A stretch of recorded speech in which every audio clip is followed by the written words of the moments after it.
नमस्कार।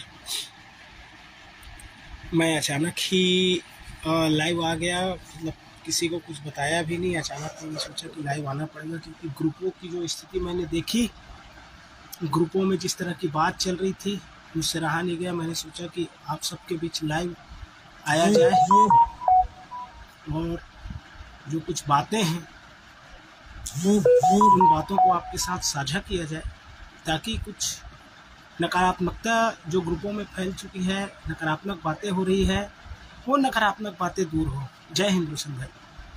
और सबसे पहले आप सभी को डॉक्टर भीमराव अम्बेडकर जी का भारत रत्न, संविधान निर्माता, दलितों को हक दिलाने में सबसे आगे रहे, डॉक्टर भीमराव अम्बेडकर जी की जयंती की बहुत बहुत शुभकामनाएं, बधाई आप सभी साथियों को। जय जोहार, नमस्ते, नमस्कार। तो साथियों, मैंने उस दिन भी कहा था, मैं आज भी कह रहा हूँ यार, आप लोग सोचिए मत कि आंदोलन क्या हुआ, कैसे हुआ। आंदोलन सफल हुआ है, इस चीज़ को याद रखिए। आंदोलन सफल हुआ है, ये याद रखिए। थोड़ा सा सब्र रखिए, 110% गारंटी है, नोटिफिकेशन आएगा भाई।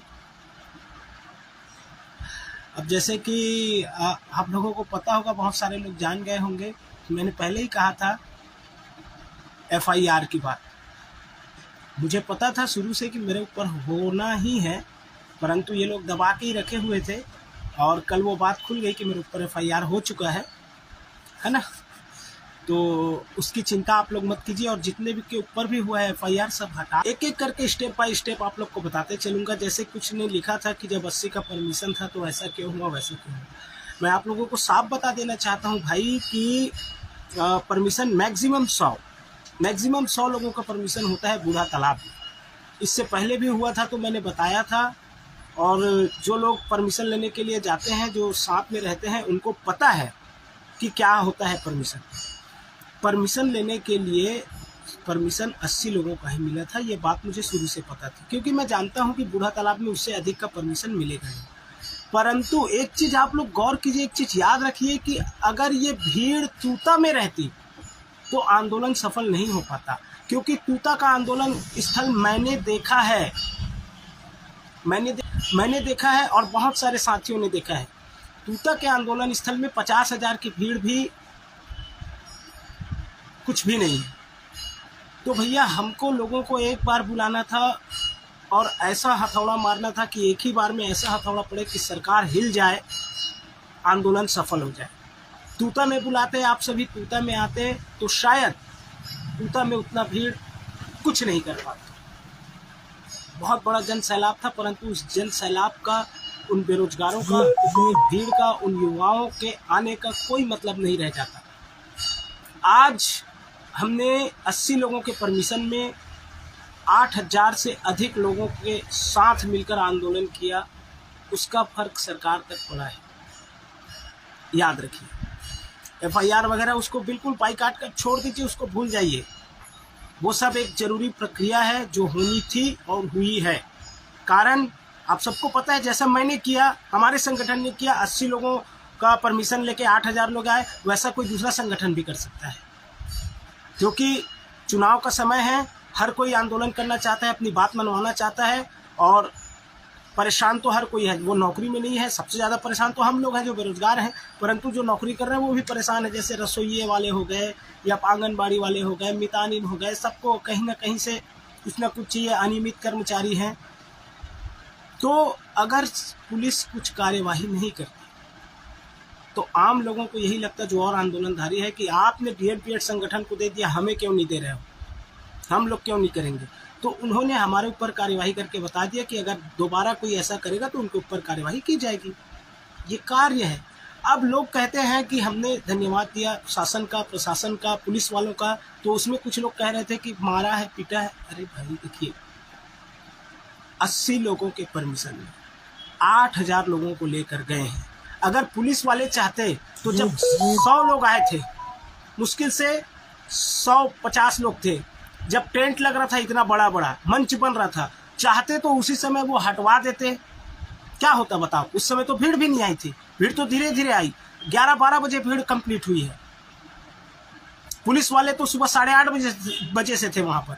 तुरंत बात होती, तुरंत होता और तुरंत सबको खदेड़ा जाता। आने वाले आते, देखते अरे कुछ नहीं है करके सब वापस चले जाते, भीड़ हो ही नहीं पाती।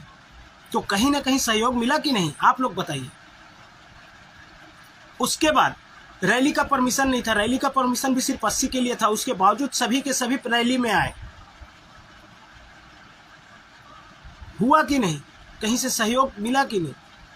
और एक चीज और, एक डिबेट में मैंने सुना था कि भाजपा के लोगों ने किया था ये वो करके, और वो सही साबित हो गया, क्योंकि मैंने एक वीडियो मेरे पास भेजा है, राहुल टिकरिया जी ने मेरा नंबर वो मांगे थे, मुझे पता नहीं था कि वो भाजपा के होंगे करके।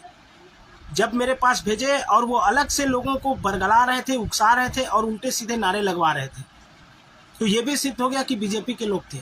तो पूरी तरह से हमारा आंदोलन खराब हो गया था। परंतु हमारे लोग अच्छे हैं, हम अच्छे हैं, हमारे मन में कोई पाप नहीं था। हम तो सिर्फ और सिर्फ अपना जो हमारी हक है, जो हमारा अधिकार है, वो मांगने के लिए गए थे। और तीसरी बात, कोई भी आंदोलन, किसी भी प्रकार का आंदोलन ऐसा नहीं होता भाई कि अभी आंदोलन किया और तुरंत रिजल्ट मिल जाए। हो सकता है कि अभी तक रिजल्ट मिल जाता, परंतु मैंने आप लोगों को बताया था बीरनपुर की घटना की वजह से थोड़ा सा डिले हो रहा है, परंतु वो डिले नहीं हो रहा है। याद रखिए, कुछ ना कुछ हमको मिलने वाला है। पूरे कहना चाहिए प्रशासन में खलबली मची हुई है हमारे आंदोलन की। आप लोगों के लिए कुछ अच्छा होने वाला है, याद रखिए। आंदोलन सफल हुआ है भाई, हुआ है। आप लोग इस बात को माने या ना माने। रही बात लाठीचार्ज, लाठीचार्ज नहीं होता अगर, तो शायद आंदोलन इतना हाईलाइट भी नहीं होता। हालांकि हम जो बात, किसी भी आंदोलन का, धरना प्रदर्शन का मकसद क्या होता है, मकसद क्या होता है?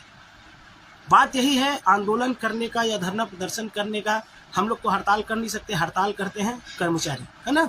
तो इन सबका उद्देश्य ये रहता है कि कहीं ना कहीं सरकार तक सांकेतिक ढंग से, विधिवत तरीके से, संवैधानिक तरीके से हमारी बात उनके कानों तक जाए। क्योंकि आप लोग माने या ना माने, पिछले 6 महीनों से ना जाने कितने ज्ञापन हमारे साथी हम लोग खुद दे चुके हैं। कई ठो आंदोलन भी किए, संख्या कम की वजह से वो पहुंच नहीं पा रही थी। सरकार तक हमारी बात पहुंच गई है, ये याद रखिए।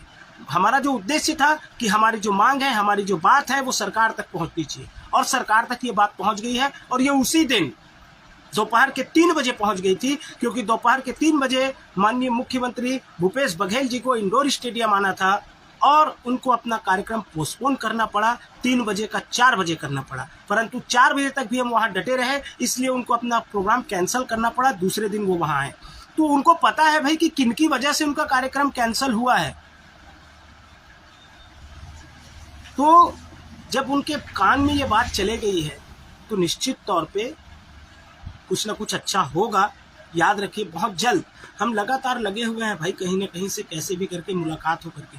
देखिए, बहुत सारी चीज़ें रहती हैं, मैं खुद पढ़ नहीं पा रहा हूँ, आप लोग को मैं खुद बता देता हूँ। जो पढ़ना मुझे बहुत ज़रूरी हो गया है, क्योंकि 110% सत्य है कि बहुत जल्द वैकेंसी आने वाली है, और आप सभी भी पढ़ना शुरू कर दें, ठीक है। आप सभी भी पढ़ना शुरू कर दें भाई। उन क्रांतिकारी साथियों को नमन है मैम, जिन्हें डंडा मारा गया। सब लोग अभी भी एकदम जैसे क्रांतिकारी उनको छोड़ा गया था, वैसे ही क्रांतिकारी लोग हैं। और मुझे बहुत मतलब इस जितने लोग आंदोलन में आए थे ना, सबका लगना चाहिए, क्योंकि ऐसे क्रांतिकारी साथी जब नौकरी करेंगे ना, तो बच्चों को भी क्रांतिकारी बनाएंगे।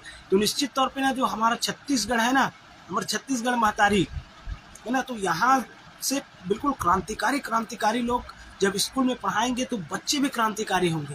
तो जो हमारा प्रदेश है ना, जो नीचे से तीसरे पायदान पे है, वो निश्चित तौर पे कहीं ना कहीं ऊपर से तीसरे में या पहले में रहेगा। और क्रांतिकारी लोग जब अपना काम करेंगे, हाँ, तो निश्चित तौर पे भारत में भी हम अपना नाम रोशन करेंगे, और पूरे विश्व में नाम रोशन कराएंगे हमारे पढ़ाए हुए बच्चे। क्योंकि क्रांतिकारी लोग क्रांतिकारी सोच को जन्म देंगे, क्रांतिकारी बच्चे बनाएंगे, तो मज़ा आएगा पढ़ाने में। दुआ करता हूँ यार, सबकी नौकरी लगे, जितने आंदोलन में आए थे, है ना। मेरा भी लगे, क्योंकि मैं भी बहुत आंदोलन कर लिया यार। अब आंदोलन साला डर तो नहीं लगता आंदोलन से, क्योंकि आप सब रहते हैं मेरे साथ। मुझे तो बहुत आनंद भी आता है, मज़ा भी आता है, क्योंकि मुझे पता है मैं अकेले नहीं हूँ, मेरे पीछे सारे लोग हैं। शायद इसीलिए FIR मेरे ऊपर पहले दिन नहीं किया गया कि इसके ऊपर करेंगे तो साला फिर से सब लोग को आ जाएगा लेके करके। इसीलिए 2-3 दिन बाद मुझे ठंडा, आंदोलन को ठंडा करने के बाद, लोगों को ठंडा करने के बाद मुझे बुलाए हैं। नहीं, चिंता मत करो, हल्ला बोल करने की जरूरत नहीं है। हमारे साथ छत्तीसगढ़िया क्रांति सेना के प्रदेश अध्यक्ष जी को मैं बताया, मेरे को भांजा मानते हैं, बोलते हैं अरे भांजा तोर ऊपर नहीं करिस का। मैं कह नहीं मामा, अभी पता नहीं मोर ऊपर तो करी, तोर ऊपर करी बतावे सबले पहले मैं जाऊँ, अब मैं जेल जाऊँ, तेकर बात तय मोर पीछ लग के जावे की।